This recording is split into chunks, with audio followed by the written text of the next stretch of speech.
그때 여로보암의 아들 아비야가 병든지라. 여로보암이 자기 아내에게 이르되 정하건대 일어나 변장하여 사람들이 그대가 여로보암의 아내임을 알지 못하게 하고 실로로 가라. 거기 선지자 아히야가 있나니 그가 전에 내가 이 백성의 왕이 될 것을 내게 말한 사람이니라. 그대의 손에 떡 10개와 과자와 꿀 1병을 가지고 그에게로 가라. 그가 그대에게 이 아이가 어떻게 될지를 알게 하리라. 여로보암의 아내가 그대로 하여 일어나 실로로 가서 아히야의 집에 이르니 아히야는 나이가 많아 눈이 어두워 보지 못하더라. 여호와께서 아히야에게 이르시되 여로보암의 아내가 자기 아들의 병 들었으므로 내게 물으러 오나니 너는 이러이러하게 대답하라. 그가 들어올 때 다른 사람인 체함이니라. 그가 문으로 들어올 때 아히야가 그 발소리를 듣고 말하되 여로보암의 아내여 들어오라. 네가 어찌하여 다른 사람인 체하느냐. 내가 명령을 받아 흉한 일을 내게 전하리니 가서 여로보암에게 말하라. 이스라엘의 하나님 여호와의 말씀이 내가 너를 백성 중에서 들어 내 백성 이스라엘의 주권자가 되게 하고 나라를 다윗의 집에서 찢어내어 내게 주었거늘 너는 내 종 다윗이 내 명령을 지켜 전심으로 나를 따르며 나 보기에 정직한 일만 행하였음과 같지 아니하고 내 이전 사람들보다도 더 악을 행하고 가서 너를 위하여 다른 신을 만들며 우상을 부어 만들어 나를 노엽게 하고 나를 내 등 뒤에 버렸도다. 그러므로 내가 여로보암의 집에 재앙을 내려 여로보암에게 속한 사내는 이스라엘 가운데 매인자나 노인자나 다 끊어버리되 거름더미를 쓸어버림같이 여로보암의 집을 맑게 쓸어버릴 것이니라. 여로보암에게 속한 자가 성읍에서 죽은즉 개가 먹고 들에서 죽은즉 공중의 새가 먹으리니 이는 여호와께서 말씀하셨음이라 하셨나니 너는 일어나 내 집으로 가라. 네 발이 성읍에 들어갈 때 그 아이가 죽을지라. 온 이스라엘이 그를 위하여 슬퍼하며 장사하려니와 여로보암에게 속한 자는 오직 이 아이만 묘실에 들어가리니 이는 여로보암의 집 가운데서 그가 이스라엘의 하나님 여호와를 향하여 선한 뜻을 품었음이니라. 여호와께서 이스라엘을 위해 한 왕을 일으키신즉 그가 그날에 여로보암의 집을 끊어버리리라. 언제냐 하니 곧 이제라. 여호와께서 이스라엘을 쳐서 물에서 흔들리는 갈대같이 되게 하시고 이스라엘을 그의 조상들에게 주신 이 좋은 땅에서 뽑아 그들을 강 건너로 흩으시리니 그들이 아세라 상을 만들어 여호와를 진노하게 하셨음이니라. 여호와께서 여로보암의 죄로 말미암아 이스라엘을 버리시리니 이는 그도 범죄하고 이스라엘로 범죄하게 하였음이니라 하니라. 여로보암의 아내가 일어나 다르사로 들어가서 집 문지방에 이를 때 그 아이가 죽은지라. 온 이스라엘이 그를 장사하고 그를 위하여 슬퍼하니 여호와께서 그의 종 선지자 아히야를 통하여 하신 말씀과 같이 되었더라. 여로보암의 그 남은 행적 곧 그가 어떻게 싸웠는지와 어떻게 다스렸는지를 이스라엘 왕 역대지략에 기록되니라. 여로보암이 왕이 된 지 22년 내니라. 그가 그의 조상들과 함께 잠에 그의 아들 나답이 대신하여 왕이 되니라. 아멘. 여로보암의 입장에서 보면 여로보암은 여전히 여호와 하나님을 섬기고 있었습니다. 다만 율법을 조금 수정하여서 세련되게 그리고 편리하게 사람들이 좋아하는 그런 방식들을 채택하여 바꾸어 여호와를 섬겼을 뿐입니다. 여로보암은 자기 아들을 아비야가 그의 병들자 그의 하나님 선지자 아히야에게 예언을 듣기 위해서 그의 아내를 보냅니다. 여호와께서 자신을 왕으로 세우리라 하고 예언했던 사람이 바로 아히야였기 때문에 그렇습니다. 여로보암은 아마 그에게 위로와 격려를 받기를 원했을 겁니다. 그리고 아들이 나으리라는 그런 예언을 듣기를 기대했을 것입니다. 그러나 하나님께서는 아히야를 통해서 그 아들의 죽음과 그 집안의 멸망을 이렇게 말씀하십니다.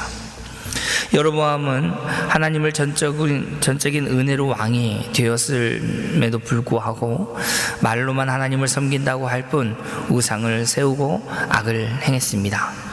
스스로 하나님을 섬긴다고 했지만 그래서 조금 편한 방식으로 조금 바꾸고 그리고 조금 편리하게 그리고 하나님을 기쁘게 하는 것보다 사람들이 좋아하는 방식을 택하여 하나님을 섬겼을 뿐인데 성경은 그것을 그렇게 바라보지 않고 하나님을 버려 우상을 섬기고 악을 행했다라고 이야기를 합니다.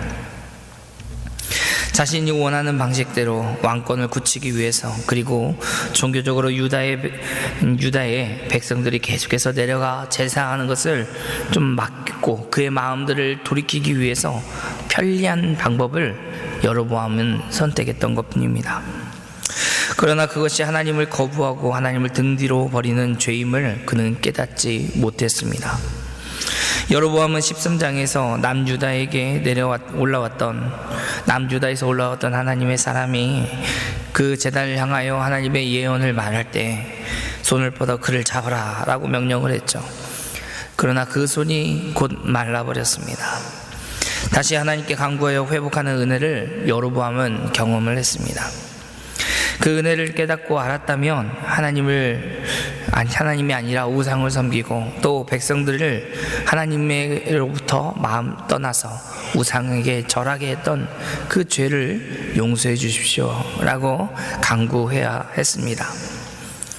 거기에서 자신의 체면을 여로보암은 다시 세우려고 했던 것이 오히려 그의 잘못이 더욱더 드러나게 되는 모습이었습니다.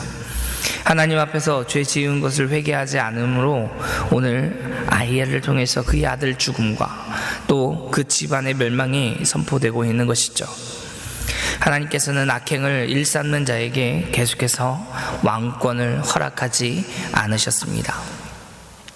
오늘날에도 마찬가지죠. 우리가 살아가는 이 시대에도 우리는 모든 것이 전적으로 하나님의 은혜입니다 라고 고백할 수 있어야지 됩니다. 지금의 성공이나 다른 사람들로부터 인정받는 것을 내 실력이지 또 내가 가진 복이다 라고 생각한다면 오늘 여로보암의 모습을 우리는 생각하고 여로보암과 같이 되고 있구나 라고 알아야지 됩니다. 사랑하는 성도 여러분, 우리가 가지고 있는 여러 가지 많은 것들이 하나님의 은혜라고 고백하십니까? 우리에게 주어진 모든 것들이 하나님의 은혜입니다 이렇게 우리는 말씀드리고 있습니까? 우리의 직장의 유무와 상관없이 직장에서 직책이 높고 낮음에 상관없이 그것을 우리가 하나님의 은혜입니다 라고 고백합니까? 청년들을 담당하다 보면 대학생들, 특히 대학생들이겠죠. 이 대학생들을 담당하다 보면 지역 대학교에 다니는 청년들은 스스로 상대적인 자책감에 빠져 있는 것을 볼 수 있습니다. 지방에 있는 대학에 진학하였다고 해서 공부하고 있는 그 자신을 향해서 다른 사람과 비교하여서 결핍을 찾게 되고 무엇보다도 만족하지 못하는 삶을 살아가고 있는 것을 종종 발견하게 됩니다. 그러나 우리가 있는 곳에서 하나님의 은혜라고 여기고 있습니까? 라고 질문을 하면 그들은 곧바로 대답하지 못합니다. 고민하게 되죠. 이것이 하나님의 은혜인가요? 지역 대학에 다니고 있는 것이 하나님의 은혜 맞습니까? 제가 원하는 과가 아니라 다른 과에서 공부하고 있는 것이 하나님의 은혜 맞습니까?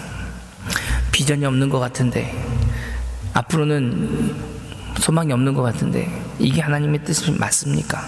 하나님의 은혜입니까? 여러분은 어떻게 생각하십니까? 내가 가지고 있는 직장, 학교 혹은 우리 스스로의 형편에 대해서 하나님의 은혜입니다 라고 우리는 고백하고 있습니까? 아무리 높은 지위를 가지고 있더라도, 평범했던 자가 왕이 된다 할지라도 그것이 하나님의 은혜라고 생각하지 않는다면 그 결과가 어떠한지 오늘 우리는 본문을 통해서 볼 수 있는 것입니다. 그러므로 사랑하는 성도 여러분, 우리에게 주어진 것이 하나님의 은혜임을 알고 하나님께 감사하시기 바랍니다. 우리가 어떤 상황에 처해 있든지, 어디에 있든지, 무엇을 하든지 하나님께서 우리에게 주신 은혜임을 기억하시기 바랍니다. 그리고 하나님은 그런 우리를 통하여서 하나님의 뜻을 이루어가고 계십니다. 우리에게 허락하신 환경 가운데 최선을 다하여 그리스도인으로 충성된 삶을 살아갈 때 하나님께서 그 사람을 높이시는 것입니다. 하나님께서 모든 일을 하시는 것이죠. 모든 일을 행하시는 분은 만물을 주관하시고 다스리시는 하나님이심을 잊지 마시기 바랍니다. 선지자 아히야는 여로보암의 아내에게 하나님 말씀을 전하죠. 여로보암에게 속한 자가 비참하게 죽음을 맞이할 것과 그 아들 아비야가 죽을 것에 대한 이야기를 전합니다. 비록 아비야는 죽지만 그 아비야만 유일하게 묘실에 들어간다라는 말을 듣게 됩니다. 왜냐하면 그가 하나님을 향한 선한 뜻을 품었기 때문이다 라고 설명하죠. 아비야는 비록 죽음을 맞이하지만 온 이스라엘은 슬퍼하게 되고 또 묘실에 묻히는 것을 보게 됩니다. 이것은 오히려 하나님의 혹독한 그런 심판과 비교해 본다면 복된 말씀이다 라고 이야기할 수 있습니다. 여로보암은 스스로 해결할 수 없는 문제를 가지고 자신이 왕이 되리라고 예언했던, 그렇게 알려주었던 선지자 아히야에게 가지고 나옵니다. 하지만 그렇다고 해서 그의 마음이 온전히 하나님께로 돌이킨 것은 아니었습니다. 선지자 아히야가 전한 그 하나님의 말씀대로 아들은 죽었습니다. 이 일을 보면서도 이 일이 이루어진 것을 여로보암이 들었을 것인데 그럼에도 불구하고 그는 하나님께로 돌이키지 않습니다. 하나님께 은혜를 간구하지도 않고 긍휼을 구하지도 않습니다. 결국 북이스라엘은 여로보암의 죄로 인하여서 하나님의 진노의 손길에 놓이게 되는 거죠. 하나님과 우상을 적당히 함께 섬기다가 급하게 닥친 문제를 해결하기 위해서 하나님께 찾아 나오는 것은 결코 믿음이다 라고 말하지 않습니다. 적당히 섬기자 하는 마음이 우리 마음 가운데 있다면 오늘 여로보암을 기억하십시오. 하나님과 세상을 둘 다 섬길 수 없다고 분명하게 말씀하고 있습니다. 이것은 결코 믿음이 아닙니다. 믿으면 돼.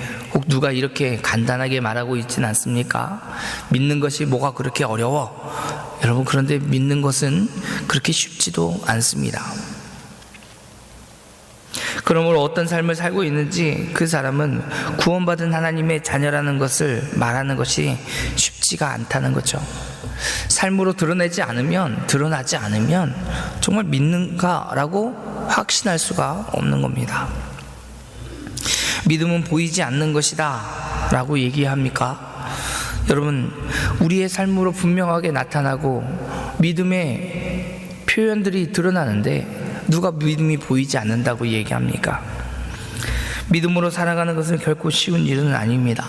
갈라디아서 5장 17절 말씀에 이렇게 기록되었습니다.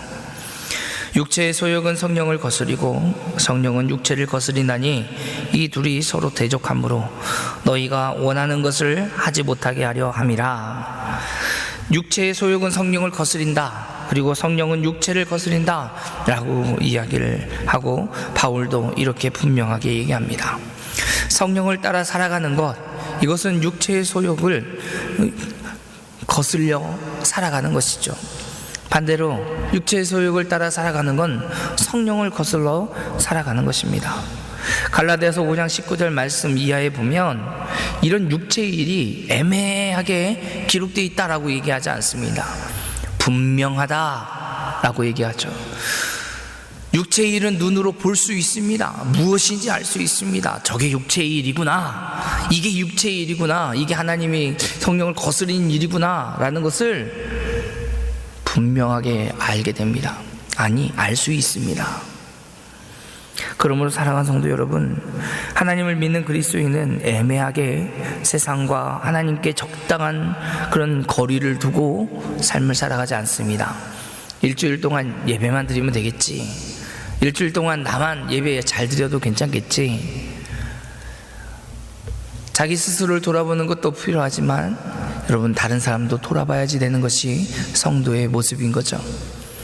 우리 구역도 돌아봐야겠지만 다른 구역도 돌아보는 게 성도의 모습입니다. 다른 사람들의 아픔도 돌아볼 수 있는 게 성도의 모습이죠. 믿음이 자라고 신앙생활이 더 오래 했다면 이런 것은 자연스럽습니다. 나의 유익과 내게 그가 어떻게 했는지에 대한 보응으로서의 답변이 아니라 성도이기에, 주 안에 한 몸 된 공동체이기에 돌아보고 돌보는 것입니다. 우리는 어떻게 살아가고 있습니까? 정말 믿음으로 살아가고 있습니까? 그렇다면 그 믿음이 진짜입니까? 정말 다른 사람들에게 우리의 믿음을 보여주고 있습니까? 우리는 우리 스스로를 한번 점검해 보시기 바랍니다. 말로만 믿는다 하고 살아가고 있진 않은지, 아니면 정말 성령을 쫓아 성령의 열매를 맺으며 주님의 몸된 교회를 세우기 위해 살아가고 있는지 스스로 점검해보는 저와 여러분이 되기를 주님의 이름으로 축원합니다. 기도하겠습니다. 사랑의 하나님, 감사합니다. 오늘 우리에게 허락하여 주시는 말씀을 기억하게 하여 주옵소서. 오늘 여로보암의 모습을 보면서 하나님 앞에서 회개하고 돌이키는 그런 일이 분명하게 기회가 있었음에도 불구하고 깨닫지 못하였던 여로보암과는 다르게 우리에겐 성경 66권을 허락하여 주지 않으셨습니까? 하나님의 뜻이 분명하고 또 주의 뜻이 어떻게 우리에게 나타나는지 깨달아 알 수 있도록, 우리가 읽고 묵상할 수 있도록 우리에게 허락하여 주신 이 말씀, 하나님 말씀을 굳게 붙들게 하여 주시고 주님의 백성으로서 죄악에서 떠나 하나님만을 섬기는 자 되게 하여 주옵소서. 오늘도 그 말씀을 쫓아 살아가는 이 하루 되게 하여 주신 주님께 감사드리며 예수님의 이름으로 기도합니다. 아멘.